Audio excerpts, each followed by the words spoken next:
MLC కవిత నిజామాబాద్ జిల్లాను వదిలేయబోతున్నారా? అక్కడి నేతల నుంచి కవితకు సంపూర్ణ మద్దతు లేకపోవడంతో తన రాజకీయ కార్యక్షేత్రాన్ని మార్చబోతున్నారంటే అవుననే సమాధానమే వస్తోంది. కవిత ఎక్కడి నుంచి రాజకీయం చేయబోతున్నారు? ఆ జిల్లాపై ఉక్కు పిడికిలు బిగించేందుకు సిద్ధమయ్యారా? ఆమె ఇకపై ఆ జిల్లా గుమ్మంలో పాలిటిక్స్ చేయబోతున్నారా?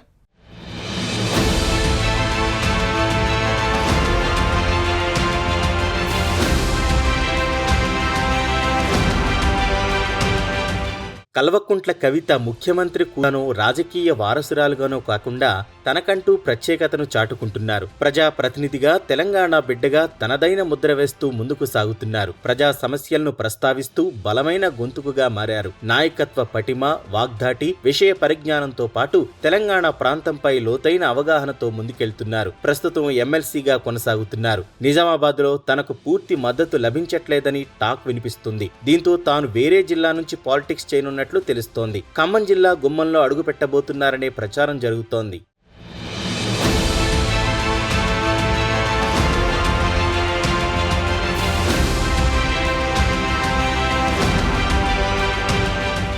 కవిత ఖమ్మం జిల్లాపై ఫోకస్ పెట్టినట్లుగా తెలుస్తోంది. ముగ్గురు మంత్రులు ఉండి జిల్లాను డెవలప్ చేయడంలో ఫెయిల్ అయ్యారని విమర్శించిన ఆమె అభివృద్ధి కోసం ఒత్తిడి తీసుకురావాలన్నారు. అలాగే ఇకపై జిల్లాలో బీఆర్ఎస్ నాయకులకు, కార్యకర్తలకు ఎలాంటి కష్టం వచ్చినా తనను సంప్రదించాలనడం ఆసక్తి రేపుతోంది. ఖమ్మం జిల్లా బీఆర్ఎస్ బాధ్యతలను కవితకు కేసీఆర్ అప్పగించారని అంటున్నా నిజామాబాద్ జిల్లాలో నేతల సహకారం కొరవడంతోనే ఆమె ఖమ్మంపై ఫోకస్ పెట్టారని ప్రచారం జరుగుతోంది. 2019 ఎన్నికల్లో కవిత ఓటమికి సొంత పార్టీ నేతలే కారణమని ఆమె కంప్లైంట్. అలాగే గతేడాది జరిగిన లోక్సభ ఎన్నికల్లోనూ కవిత అభ్యర్థిత్వాన్ని కొంతమంది ఇందూరు నేతలు వ్యతిరేకించారు. అప్పటి నుంచి నిజామాబాద్ పార్టీ నేతలపై కవిత అసంతృప్తిగా ఉన్నారు. ఎంత ప్రయత్నిస్తున్నా అక్కడి నేతల నుంచి ఆమెకు ఆశించిన సహకారం లభించడం లేదు.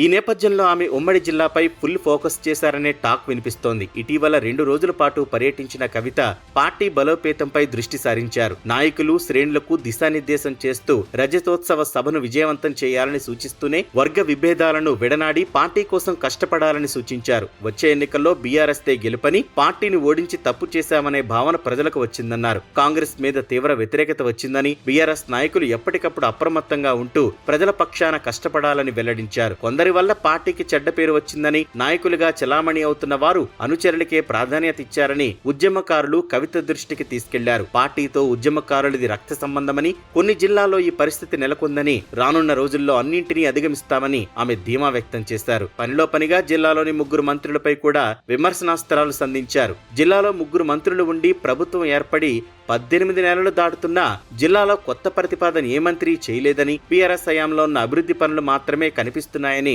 డైరెక్ట్ అటాక్ చేశారు. ఇక కేసీఆర్ సీఎంగా ఉన్న కాలంలో అభివృద్ధి, సంక్షేమం జోడెద్దుల్లా పరిగెత్తాయని, కాంగ్రెస్ పాలనలో పరిస్థితి పూర్తిగా కుంటుపడిందని కవిత విమర్శించారు.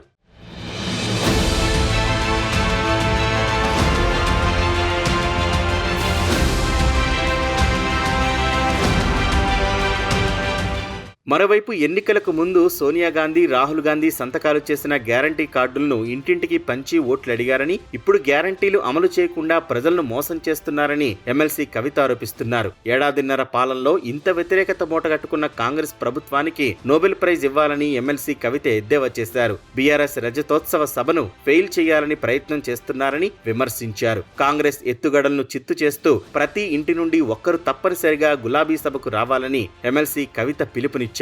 కాగా జైలుకు వెళ్లొచ్చిన తర్వాత కవిత జిల్లాలు పర్యటిస్తున్నారు. పార్టీని బలోపేతం చేయడానికి కృషి చేస్తున్నారు. గులాబీ కార్యకర్తల్లో జోష్ నింపేందుకు ప్రయత్నిస్తున్నారు. మరోవైపు నిజామాబాద్ జిల్లాలో తనకు తగిన ప్రజాదరణ లేకపోవడంతో ఆమె ఖమ్మం జిల్లాలో పాలిటిక్స్ చేయాలని భావిస్తున్నట్లు తెలుస్తోంది.